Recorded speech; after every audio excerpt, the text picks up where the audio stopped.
Hallelujah. നമുക്കിരിക്കാം.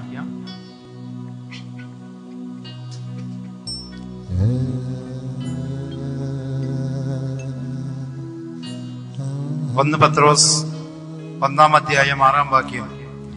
അല്പകാലത്തേക്ക് വിവിധ പരീക്ഷകൾ നിമിത്തം നിങ്ങൾക്ക് വ്യസനിക്കേണ്ടി വന്നാലും അതിൽ ആനന്ദിക്കുവിൻ. അല്പകാലത്തേക്കുണ്ടാകുന്ന സഹനത്തില് വ്യസനിക്കേണ്ടി വന്നാലും അതിൽ ആനന്ദിക്കുവാനാണ് പത്രോസ് ശ്ലീഹ നമ്മളോട് പറയുന്നത്. യേശുവിന്റെ പ്രഥമ ശിഷ്യനായിരുന്ന പത്രോസിന്റെ ജീവിതകാലത്ത് ധാരാളം പ്രതിസന്ധികളെ നേരിട്ടു. പത്രോസ് വിവാഹിതനായിരുന്നു. പത്രോസിന് അമ്മായിയമ്മ ഉള്ളതായിട്ട് ബൈബിൾ കാണാൻ കഴിയുന്നുണ്ട്. ഒരു കുടുംബമുള്ളതായിട്ട് കാണാൻ കഴിയുന്നുണ്ട്. ഒരു കുടുംബ ജീവിതത്തിന്റെ ബുദ്ധിമുട്ടുകൾ മുഴുവനും മനസ്സിലാക്കിയ പത്രോസ് ശ്ലീഹ പറയുകയാണ്, അല്പകാലത്തേക്കുണ്ടാകുന്ന വ്യസനങ്ങളെ ഓർത്ത് ആനന്ദിക്കണമെന്ന്. നമ്മളെല്ലാവരും കുടുംബജീവിതം നയിക്കുന്നവരാണ്. ഈ കുടുംബജീവിതത്തിന്റെ ഓരോ മണിക്കൂറുകളിലും ധാരാളം വ്യതകള് നമ്മൾ അനുഭവിക്കുന്നുണ്ട്. വളരെയധികം കഷ്ടതകള് നമ്മൾ ഓരോരുത്തരും നേരിടുന്നുണ്ട്. നിരവധിയായ പ്രയാസങ്ങളില് പലപ്പോഴും നമ്മൾ തളർന്നു പോകാറുണ്ട്. പലപ്പോഴും നമ്മളുടെ ശക്തി നഷ്ടപ്പെട്ട് തളർന്ന മനസ്സുമായി കരഞ്ഞു കലങ്ങിയ കണ്ണുമായി നമ്മുടെ ജീവിതത്തെ നമ്മൾ തള്ളി നീക്കിയിട്ടുണ്ട്. ഇങ്ങനെ ജീവിതം തള്ളി നീക്കുന്ന നമ്മളോട് പത്രോസ് ശ്ലീഹ പറയുകയാണ്, ഈ വ്യസനങ്ങളിലെല്ലാം സന്തോഷിക്കുവിനെന്ന്. കാരണം അഗ്നിശോധനയെ അതിജീവിക്കുന്ന നശ്വരമായ സ്വർണത്തെക്കാൾ വിലയേറിയതായിരിക്കും പരീക്ഷകളെ അതിജീവിക്കുന്ന നിങ്ങളുടെ വിശ്വാസം. Praise the Lord. ഹല്ലേലൂയ. കാരണം പറയുന്നത്, അഗ്നിശോധനയെ അതിജീവിക്കുന്ന നശ്വരമായ സ്വർണത്തെക്കാൾ വിലയേറിയതായിരിക്കും പരീക്ഷകളെ അതിജീവിക്കുന്ന നിങ്ങളുടെ വിശ്വാസം. സഹനത്തെ വിശ്വാസത്താല് പൊതിയണം. നമ്മുടെ ഓരോരുത്തരുടെയും ജീവിതത്തിൽ ഉണ്ടാകുന്ന നിരവധിയായ സഹനങ്ങളെ വിശ്വാസം കൊണ്ട് പൊതിഞ്ഞു സൂക്ഷിക്കണം. അപ്പോൾ എത്തരത്തിലുള്ള വിശ്വാസമാണ് നമുക്ക് വേണ്ടത്? യേശുക്രിസ്തു പറഞ്ഞു, നിങ്ങൾക്ക് ഒരു കടുകുമണിയോളം വിശ്വാസമുണ്ടെങ്കിൽ ഈ മലയോട് ഇവിടെ നിന്ന് മാറി കടലിൽ ചെന്ന് വീഴുക എന്ന് പറഞ്ഞാൽ അങ്ങനെ സംഭവിക്കും. നമ്മുടെ എല്ലാവരുടെയും ജീവിതത്തിൽ നിരവധിയായ പ്രയാസങ്ങളുടെ മലകൾ ഉയർന്നു നിൽപ്പുണ്ട്. സഹനങ്ങളുടെ വലിയ കൊടുമുടികൾ നമ്മുടെ ജീവിതത്തിൽ ഉയർന്നു നിൽപ്പുണ്ട്.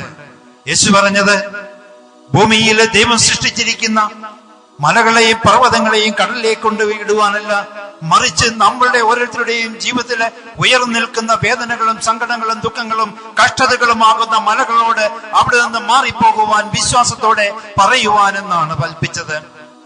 അപ്പോൾ ഈ വിശ്വാസത്തിന്റെ തോത് ഒരു കടുകുമണിയോളം വിശ്വാസം എന്നാണ് അവിടുന്ന് പറയുന്നത്. എന്നാൽ നമ്മുടെ വിശ്വാസത്തിന്റെ അളവ് എത്രയാണ്? വിശ്വാസത്തെ കുറിച്ച് പൗലോസ് ശ്ലീഹ പറയുന്നുണ്ട്, വിശ്വാസമാകുന്ന പരിചയം എടുക്കുവിനെന്ന്. അപ്പോൾ വിശ്വാസത്തിന്റെ പരിചയം എന്നാണ് പറയുന്നത്. അപ്പോൾ അത്രയും കാഠിന്യം ആ വിശ്വാസത്തിന് വേണം. അത് വലിയൊരു മെറ്റല് കൊണ്ട് നിർമ്മിച്ചതാണ് പരിച. അപ്പോൾ എത്ര വലിയ വെട്ട് ആ പരിചയ്ക്കുള്ളിൽ തടുക്കാൻ കഴിയുമോ അത്രയധികം വിശ്വാസം നമുക്ക് വേണം. അപ്പോൾ ഈ വിശ്വാസത്തിന്റെ തോത് നമ്മുടെ ജീവിതത്തിൽ എത്രമാത്രമാണ്? നമ്മുടെ സഹനങ്ങളെ നമ്മളൊരു ന്യൂസ് പേപ്പറിൽ പൊതിഞ്ഞു കൊണ്ടുപോകുക എന്ന് വിചാരിക്കുക. ആ ന്യൂസ് പേപ്പർ കൊണ്ട് പൊതിഞ്ഞു പോകുന്ന വഴിയില് ഒരു മഴ പെയ്തു. മഴ പെയ്താൽ ഈ ന്യൂസ് പേപ്പർ നനയും. ന്യൂസ് പേപ്പറിന് കട്ടിയില്ലാത്തത് കൊണ്ട് നമ്മുടെ സഹനത്തിന്റെ വേദനയെ പൊതിഞ്ഞിരിക്കുന്ന ഈ പേപ്പർ അലിഞ്ഞു പോകും. അപ്പോൾ നമ്മുടെ വേദന വീണ്ടും വർദ്ധിക്കും. അപ്പോൾ ഈ പേപ്പറിനെ മാറ്റി ഒരു പോളിത്തീൻ കവർ കൊണ്ട് നമ്മുടെ സഹനത്തെ പൊതിഞ്ഞാല് മഴ പെയ്താല് ഈ പോളിത്തീൻ കവർ പെട്ടെന്ന് അലുത്തു പോകത്തില്ല. അത് ദീർഘനാള് നിലനിൽക്കും. വെയിലും ചൂടും മഞ്ഞും മഴയുമേറ്റ് വർഷങ്ങൾ കഴിയുമ്പോൾ നമ്മുടെ സഹനത്തെ പൊതിഞ്ഞിരിക്കുന്ന പോളിത്തീൻ പേപ്പർ ഒരുപക്ഷെ അഴുകിപ്പോയേക്കാം. എന്നാല് ദൈവം നൽകുന്ന, ക്രിസ്തു നൽകുന്ന വിശ്വാസം കൊണ്ട് നമ്മുടെ സഹനത്തെ പൊതിഞ്ഞാല് ഒരിക്കലും നമ്മളുടെ വിശ്വാസം ക്ഷയിച്ചു പോകുകയില്ല. മറിച്ച് നമ്മളുടെ സഹനങ്ങളെ ഈ വിശ്വാസം പൊതിഞ്ഞു സൂക്ഷിക്കുന്നത് കൊണ്ട് ആ സഹനത്തിൽ നിന്ന് നമുക്ക് പെട്ടെന്ന് മോചനം പ്രാപിക്കുവാൻ കഴിയും. ഇത് തന്നെയാണ് അപ്പസ്തോല പ്രവർത്തനത്തിൽ 14:22 പറയുന്നത്. നിരവധിയായ സഹനങ്ങളിലൂടെ, പീഡനങ്ങളിലൂടെ ദൈവരാജ്യത്തിൽ പ്രവേശിക്കുക എന്ന്. ദൈവരാജ്യത്തില് നമുക്ക് പ്രവേശിക്കുവാൻ കഴിയണമെങ്കിൽ നിരവധിയായ പീഡനങ്ങളും സഹനങ്ങളും വേദനകളും ഏറ്റെടുത്താൽ മാത്രമേ ദൈവരാജ്യത്തിൽ പ്രവേശിക്കുവാൻ കഴിയുള്ളൂ. അപ്പോൾ ദൈവരാജ്യത്തിലേക്കുള്ള യാത്ര ഏതെന്ന് തിരിച്ചറിയുവാൻ നമ്മളെ തന്നെ പരിശോധിക്കാനുള്ള ഒരു അളവുകോലാണ് നമ്മുടെയൊക്കെ ജീവിതത്തിൽ എത്രമാത്രം സഹനം നിലനിൽക്കുന്നു എന്നുള്ളത്. സഹനമില്ലാത്തൊരു ജീവിതമുണ്ടെങ്കിൽ ആ വ്യക്തിയെ കുറിച്ച് ബൈബിൾ പറയുക അവന് ദൈവരാജ്യത്തിൽ പ്രവേശിക്കാൻ അർഹതയില്ല എന്നാണ്. ദൈവരാജ്യത്തിലേക്കുള്ള യാത്രയാണ് നമ്മുടെ ലക്ഷ്യമെങ്കിൽ നമുക്ക് സഹനമുണ്ടാകും. എന്നാൽ ഈ സഹനത്തെ ഓർത്ത് ആഹ്ലാദിക്കേണ്ടതാണ്. കാരണം ഈ സഹനത്തെ വിശ്വാസമാകുന്ന പരീക്ഷ കൊണ്ട് തടുത്തു നിർത്തുവാൻ കഴിയും. അപ്പോൾ നമ്മളുടെ സഹനത്തെ വിശ്വാസം കൊണ്ട് പൊതിയുവാൻ കഴിയണം. അതുകൊണ്ട് നമുക്ക് എഴുന്നേറ്റ് നിൽക്കാം. നമ്മുടെ സഹനങ്ങളെ വിശ്വാസത്താൽ പൊതിയുവാൻ നമുക്ക് സാധിച്ചിട്ടുണ്ടോ? അങ്ങനെ അഗ്നിപരീക്ഷകളെ അതിജീവിക്കുന്ന നിങ്ങളുടെ വിശ്വാസം മറ്റുള്ളവരുടെ യേശുക്രിസ്തുവിന്റെ പ്രത്യാഗമനത്തിൽ സ്തുതിക്കും മഹത്വത്തിനും ബഹുമാനത്തിനും അത് കാരണമായി തീരും. യേശുക്രിസ്തുവിന്റെ പ്രത്യാഗമനത്തിൽ നമ്മുടെ സഹനങ്ങളെ വിശ്വാസം കൊണ്ട് നമ്മൾ പൊതിഞ്ഞു സൂക്ഷിച്ചിട്ടുണ്ടെങ്കിൽ അത് യേശുക്രിസ്തുവിന്റെ പ്രത്യാഗമനത്തിൽ സ്തുതിക്കും മഹത്വത്തിനും ബഹുമാനത്തിനും ഹേതുവായി തീരും. ഇത്തരത്തില് നമുക്ക് നമ്മുടെ സഹനങ്ങളെ അനുഗ്രഹമാക്കി മാറ്റുന്നതിന് നമുക്ക് വിശ്വാസത്തിന്റെ ആ വലിയ ശക്തി സംഭരിച്ചുകൊണ്ട് നമ്മുടെ എല്ലാ സഹനങ്ങളെയും വിശ്വാസം കൊണ്ട് പൊതിഞ്ഞ് യേശുക്രിസ്തുവിന്റെ പ്രത്യാഗമനത്തിന് അത് നമുക്ക് മഹത്വത്തിനും അനുഗ്രഹത്തിനും കാരണമാകുവാൻ വേണ്ടി സമർപ്പിച്ചുകൊണ്ട് നമ്മുടെ കരങ്ങളിൽ സ്വതന്ത്രമായിട്ട് നമുക്ക് സ്തുതിക്കാം. ഓ ദൈവമേ മഹത്വം, ഓ ദൈവമേ ആരാധന, നിരവധിയായ സഹനങ്ങളെ കർത്താവേ അങ്ങ് നൽകുന്ന വിശ്വാസം കൊണ്ട് സ്തുതിക്കും ബഹുമതിക്കും കാരണമായി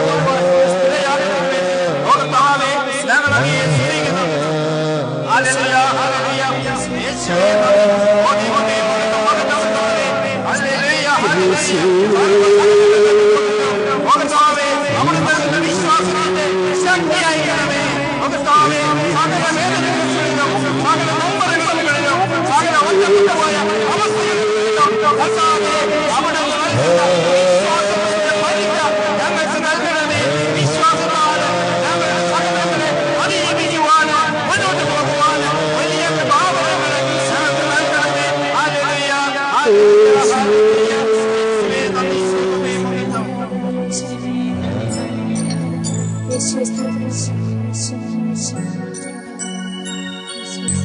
നമുക്ക് ചേർന്ന് പാടാം. നമ്മുടെ വേദനകളെ കുറിച്ചുള്ള എല്ലാ ആപലാദികളും, തളർന്നുപോയ നിമിഷങ്ങളും, കഷ്ടത ഒഴിയാതെ ദുഃഖങ്ങൾ വന്നതിലുള്ള വേദനകളും കർത്താവേ അവിടുന്ന് എടുത്തു മാറ്റി.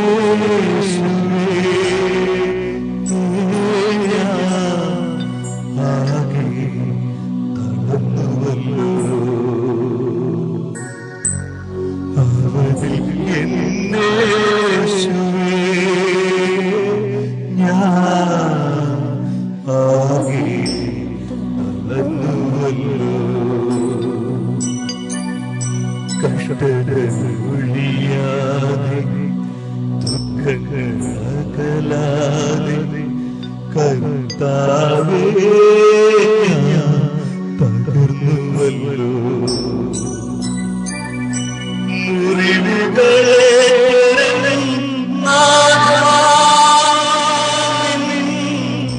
മുറിവുകളാൽ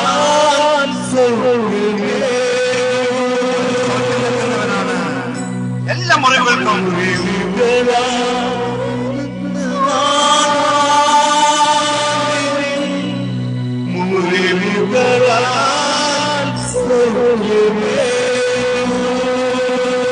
അവന്റെ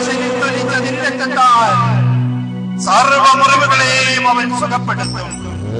നമ്മുടെ എല്ലാ മുറിവുകളും വേദനകളും നഷ്ടങ്ങളും കോട്ടങ്ങളും ദാരിദ്ര്യവും പറ്റാത്ത അലച്ചിലും ഈശോയ്ക്ക് സമർപ്പിക്കാം. കാൽവരിയില് ആ കുരിശിൽ അവൻ മൂന്നാടികളിൽ കിടന്നപ്പോൾ അവന്റെ കൈകളിൽ നിന്നും അവന്റെ ഹൃദയത്തിൽ നിന്നും താഴേക്ക് വീണ ഓരോ രക്തവും അവരുടെ എല്ലാ വേദനകളെയും അകറ്റുന്നതാണ്.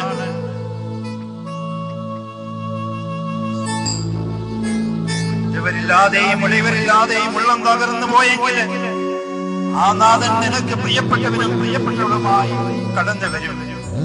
നിന്റെ നീറുന്ന വേദനകളും ഒരിക്കലും അവസാനിക്കാത്ത കടബാധ്യതകളും നിന്റെ ജീവിതത്തിന്റെ എല്ലാ കഷ്ടതകളിലും നിന്റെ വേദനകളെ ചേർത്ത് പിടിച്ചവൻ കുരിശിൽ കിടന്ന് നമുക്ക് വേണ്ടി മരിച്ചു.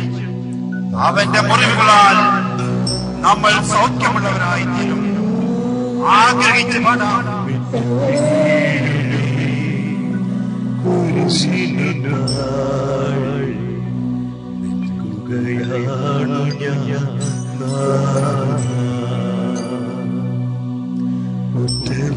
ഒറ്റവരില്ലാതെ ഉടയവരില്ലാതെ തകർന്നു ഞാൻ നീറുമെന്ന് കടങ്ങളും സർവകടബാധ്യതകളും കടപാടും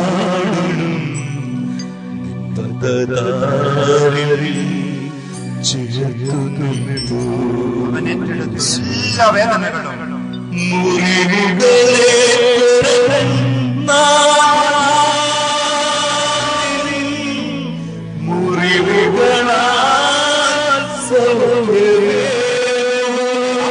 സൗഖ്യം നിത്യമാണ്.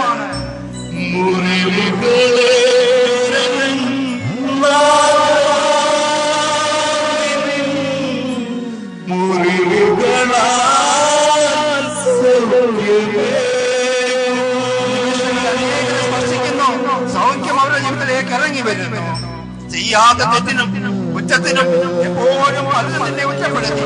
നിന്റെ പ്രിയപ്പെട്ടവരെ, നിന്നെ സഹായിക്കേണ്ടവരെ, നിന്നെ സംരക്ഷിക്കേണ്ടവരെ നീ ചെയ്ത ഓരോ കുറ്റങ്ങളും ക്ഷമിക്കാതെ നിന്റെ ജീവിതത്തിൽ മാറ്റി നിർത്തി ഒന്നിനു പിന്നാലെ മറ്റൊന്നായി വന്ന ദുരിതങ്ങളെല്ലാം നീ ഏറ്റെടുത്തു. എന്നാൽ ഈ ദുരിതങ്ങളെല്ലാം നീ സ്വന്തമാണ് വഹിച്ചത്. അതൊന്ന് യേശുവിന്റെ കരങ്ങളിലേക്ക് ഒന്ന് വെച്ചുകൊടുത്ത് നിന്റെ ഭാരം ഏൽക്കാൻ, നിന്റെ ചുമടേൽക്കാൻ വന്നവനാണ് അവൻ. അവന്റെ കരങ്ങളിലേക്ക് ഒന്ന് വെച്ചുകൊടുത്ത് അവൻ എല്ലാം അറിയുന്നു, എല്ലാം സഹിക്കുവാനുള്ള കരുത്ത് അവൻ തരുന്നു. അവന്റെ മുറിവുകളാൽ നമ്മൾ സൗഖ്യമുള്ളവരായി തീരുന്നു. നമുക്ക് ആഗ്രഹത്തോടെ വീണ്ടും ആത്മാർത്ഥമായിട്ടും പ്രാർത്ഥിച്ചുകൊണ്ട് പാടാം.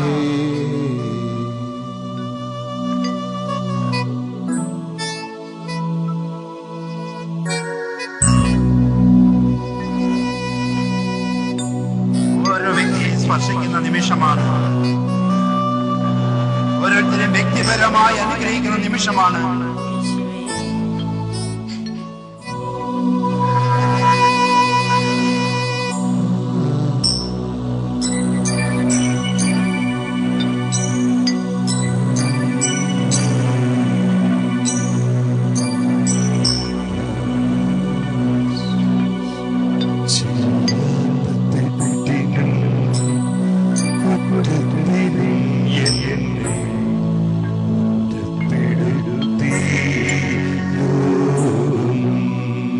ആരെ കുറ്റപ്പെടുത്തിയോ അവരോടെല്ലാം ക്ഷമിച്ച്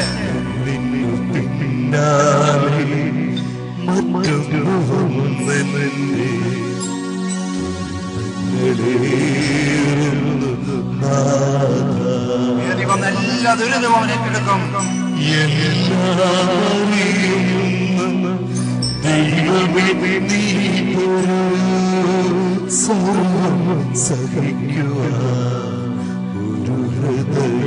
വിശ്വാസത്താൽ സമ്പുഷ്ടമായ ഹൃദയം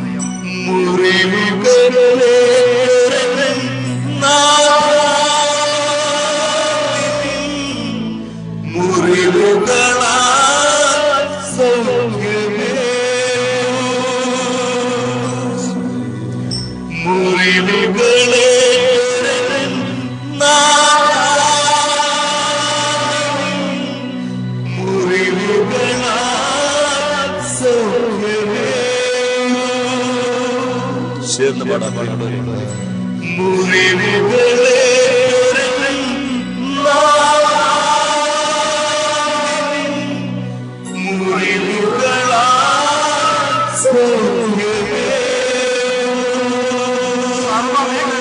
സമഗ്രമായ വിമോചനം തരുന്ന കർത്താവിനാൽ നമ്മുടെ വേദനകൾക്ക് ആശ്വാസമായി കടന്നു വരുന്നു.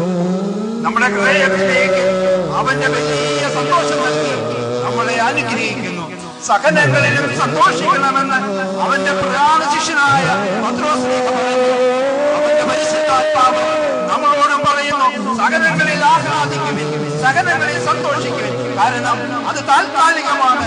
വിശ്വാസമാണ് സകലത്തിൽ അകപ്പെട്ട എല്ലാവരും അനുഗ്രഹം സ്വന്തമാക്കിയിട്ടുണ്ട്, വിജയം സ്വന്തമാക്കിയിട്ടുണ്ട്, സമൃദ്ധി സ്വന്തമാക്കിയിട്ടുണ്ട്. അതുകൊണ്ട് നമുക്ക് നമ്മുടെ പിന്നാലെ പോയ അനേകരുടെ ജീവിതം, അവരുടെ പിന്നാലെ നടന്നു പോകുമ്പോൾ നമുക്ക് മുന്നേ പോയ അനേകരുടെ ജീവിതം നമുക്ക് മാതൃകയാണ്. അതുകൊണ്ട് അവിടുന്ന് പറഞ്ഞു, സകല വേദനകളെയും അതിജീവിക്കുവാൻ കഴിയുന്ന അവന്റെ സമാധാനം നമ്മുടെ ഹൃദയങ്ങളെ ഭരിക്കും. എല്ലാ വേദനകളിൽ നിന്നും അവൻ നമ്മളെ മോചിപ്പിക്കും. അതിനായിട്ട് അവന്റെ സന്നിധിയിലേക്ക് നമ്മുടെ ജീവിതത്തെ കൊടുത്തുകൊണ്ട് ആത്മാർത്ഥമായിട്ട് നമുക്ക് പ്രാർത്ഥിക്കാം.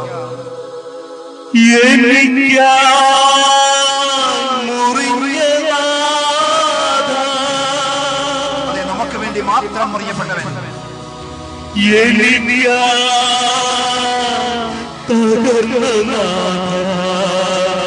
ഓരോ ഭാഗങ്ങളും തകർപ്പെട്ട് നമുക്ക് വേണ്ടിയാണ്. നിന്റെ രക്തം നിന്നും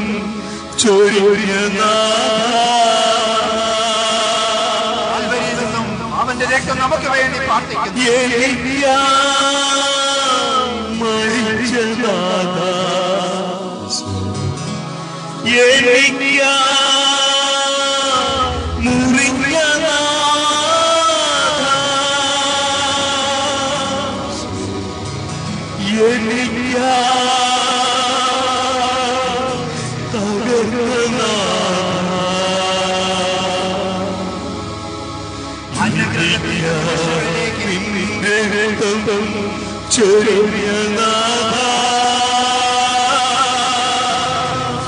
കരമുയർത്തി പ്രാർത്ഥിക്കാം.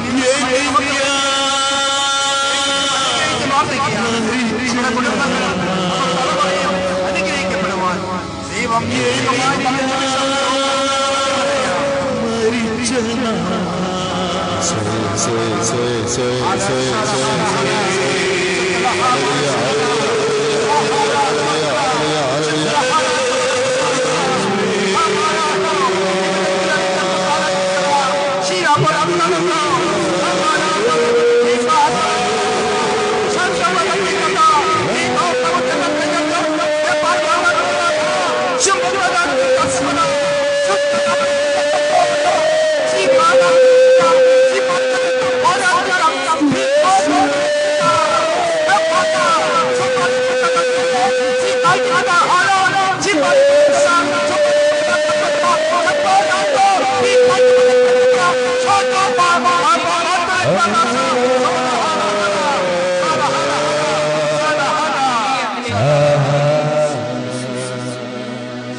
കർത്താവായ യേശുവേ, നിന്റെ മഹനീയമായ നാമം നിന്റെ മക്കള് വഹിച്ചുകൊണ്ട് ഭവനത്തിലേക്ക് കടന്നു ചെല്ലുമ്പോൾ ദൈവമേ, ഈ മക്കളുടെ കുടുംബങ്ങൾ ഓരോന്നും അനുഗ്രഹിക്കപ്പെടട്ടെ. അവരുടെ വസ്തുവകളെല്ലാം അനുഗ്രഹിക്കപ്പെടട്ടെ. അവരുടെ കുഞ്ഞുങ്ങൾ അനുഗ്രഹിക്കപ്പെടട്ടെ. അവരുടെ വളർത്തുമൃഗങ്ങൾ അനുഗ്രഹിക്കപ്പെടട്ടെ. അവര് അയൽക്കാർ അനുഗ്രഹിക്കപ്പെടട്ടെ. ഇവരുമായി ബന്ധപ്പെടുന്നവർ അനുഗ്രഹിക്കപ്പെടട്ടെ. അങ്ങനെ ഇവർ വഴി സകലരും അനുഗ്രഹമായി തീരട്ടെ. അങ്ങേ പിതാവായ അനുഗ്രഹവും പുത്രന്റെ പ്രത്യേകമായ സ്നേഹവും കരുതലും പരിശുദ്ധാത്മാവിന്റെ സഹവാസവും നിങ്ങളുടെ മേൽ എപ്പോഴും ദീർഘായുസ് നിങ്ങളെ അവിടുന്ന് സംരക്ഷിക്കുകയും കാത്തു പരിപാലിക്കുകയും രക്ഷിക്കുകയും ചെയ്യട്ടെ, ഇപ്പോഴും എപ്പോഴും എന്നേക്കും.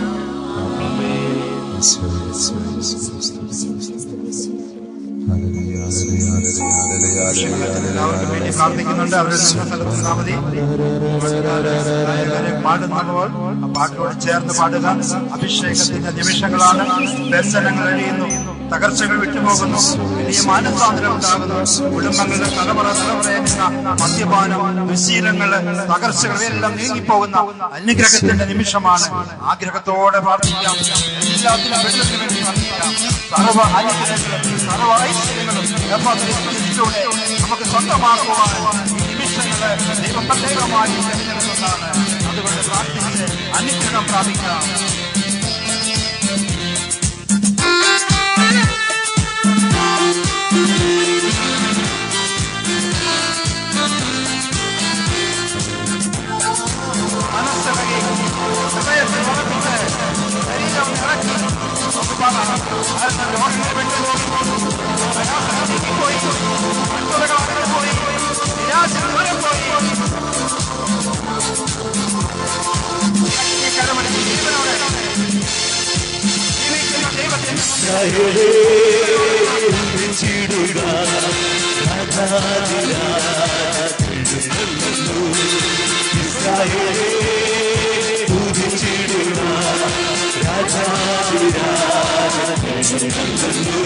സന്തോഷത്തോടെ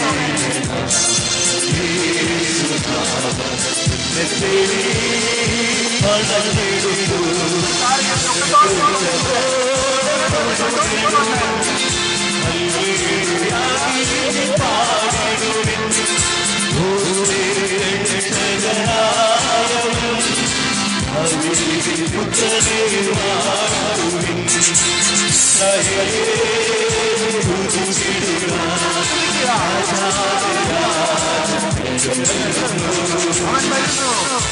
അവൻ നമ്മുടെ വേദനകൾ സൗഖ്യപ്പെടുത്താൻ, നമ്മുടെ ദുഃഖങ്ങൾ അകറ്റാൻ, നമ്മുടെ കണ്ണുനീര് തുളയ്ക്കാൻ, നമ്മുടെ ഹൃദയബന്ധങ്ങൾ നമ്മളെ മാറ്റിത്തരാൻ അവരിതാ നിങ്ങളുടെ കാലത്ത് കടന്നു വന്നിരിക്കുന്നു. അതുകൊണ്ട് അവനെ സ്തുതിക്കുക, മഹത്വപ്പെടുത്തുക, ആരാധിക്കുക. അത് നമ്മൾ ഉചിതമാണ്.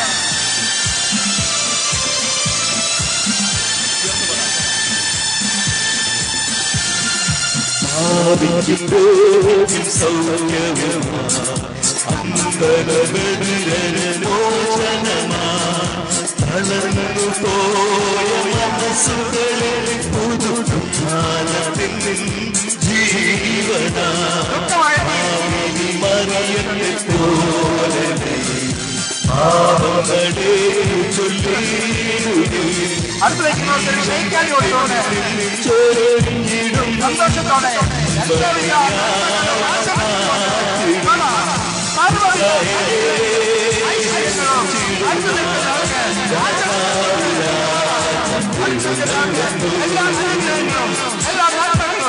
ആശംസിച്ചുകൊണ്ട് പാടാം. കാരണം എന്നിൽ ക്രിസ്തു, നിന്നിൽ ക്രിസ്തു, എല്ലാവരിലും ക്രിസ്തു എന്ന് പൗലോസ്ലീഹ പറഞ്ഞു.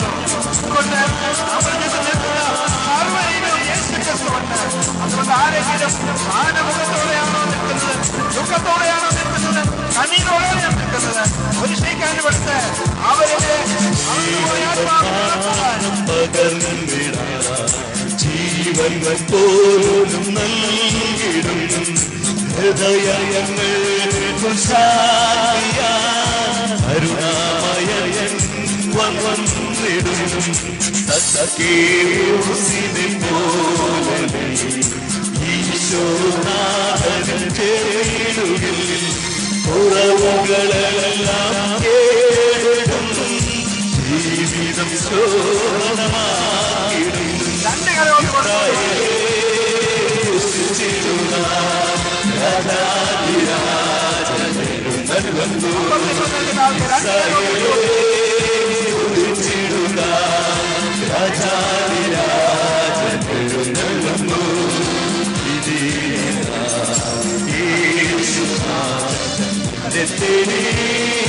അണഞ്ഞിടുന്നു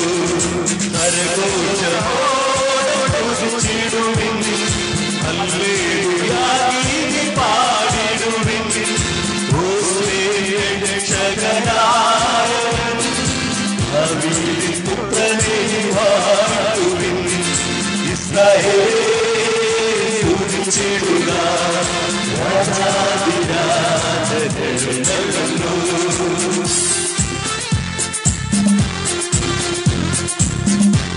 തൊട്ടടുത്ത് നിൽക്കുന്നവരെ കരവൊന്ന് പിടിച്ചേ, തൊട്ടടുത്ത് നിൽക്കുന്നവരെ കരവൊന്ന് പിടിച്ചേ, തൊട്ടടുത്ത് നിൽക്കുന്നവരെ കരവൊന്ന് പിടിച്ചേ.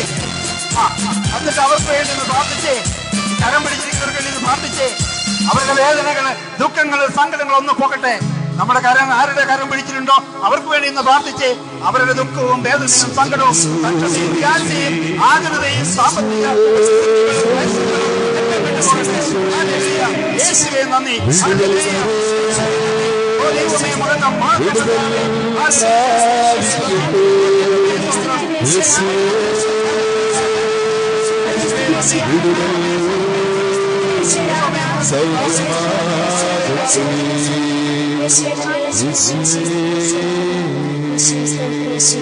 Спасибо.